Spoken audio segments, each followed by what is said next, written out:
Hola, soy Alexis Leiva, soy de séptimo semestre de la Ingeniería en Audio y Producción Musical en el Instituto Tecnológico de Estudios en Audio. Hoy vamos a hablar de la deflexión estática y vamos a hacer un pequeño ejemplo para que nos quede un poco más claro. Como bien sabemos, hay objetos que hacen más o menos ruido, hay algunos que no lo hacen, hay algunos que hacen mucho ruido. Quizás deberíamos partir un poco de qué deberíamos considerar ruido. Ruido podría ser todo aquel sonido que podemos percibir como no agradable o no deseado, que no debería estar ahí o que no se debería de escuchar. Y un ejemplo de un objeto que hace ruido puede ser un motor.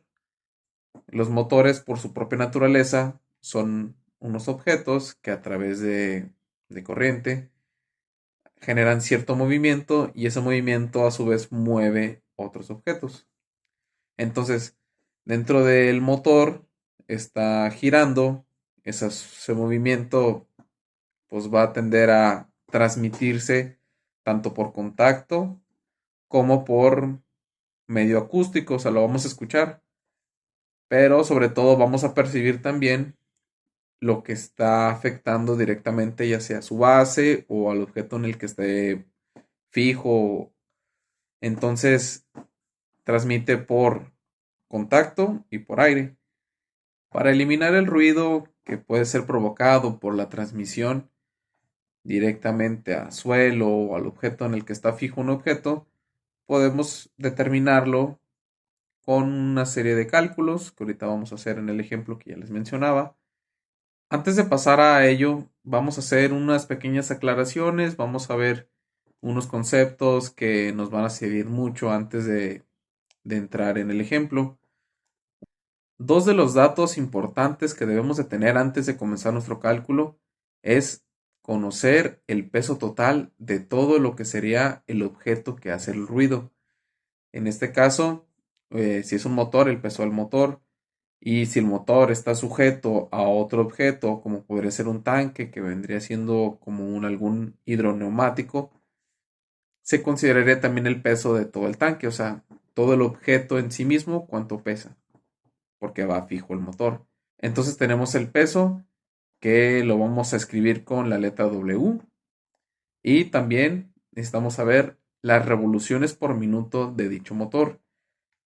Si el motor es de varias velocidades, deberemos considerar la que es más baja porque en la transmisión de ruido la frecuencia más grave es la que hace más movimiento, entonces es la que deberíamos atacar, no la revolución alta. Ya teniendo estos dos datos muy importantes, vamos a proceder a calcular la T. La T vendría siendo la eficacia de cuánto queremos disminuir. Si tenemos el ruido total, que se puede calcular, se puede medir, ya sean decibeles o la medida de referencia, para determinar cuánta eficacia vamos a tener o cuál es la que buscamos obtener, digamos un 80%. La eficacia total, la eliminación total del ruido valdría 1 para el 100%. Pero tratar de tener una eficacia del 100% o valor 1, como lo vamos a estar manejando, sería muy difícil. Entonces, manejémoslo. Si es un 80% de eficacia, se va a tener en cuenta como número decimal, que sería 0.8 por un 80% y el 100% es 1. Y ahora sí, vamos a proceder con los cálculos. Primero vamos a obtener el valor de t, que como les mencionaba, es la diferencia entre el 100% de la eficacia menos la eficacia a la que le estamos apuntando. En este caso les había comentado que estábamos en un 80% de eficacia, entonces el 100% es 1 menos 0.8 nos da como resultado que la t equivale a 0.2. Ahora vamos a calcular la frecuencia de excitación. Esta se calcula dividiendo las revoluciones por minuto entre 60, lo que equivaldría de pasar de revoluciones por minuto a revoluciones por segundo. Y este dato va a equivaler a Hertz. Entonces, si nuestro motor, en este ejemplo, tenemos un motor que gira a 1800 revoluciones por minuto entre 60, nos dice que su frecuencia de excitación es de 30 Hz. Para disminuir la cantidad de ruido, una de las técnicas más recomendables es la aplicación de elastómeros. Los elastómeros vendrían siendo objetos flexibles que van a evitar que se transmita la vibración de objeto a objeto.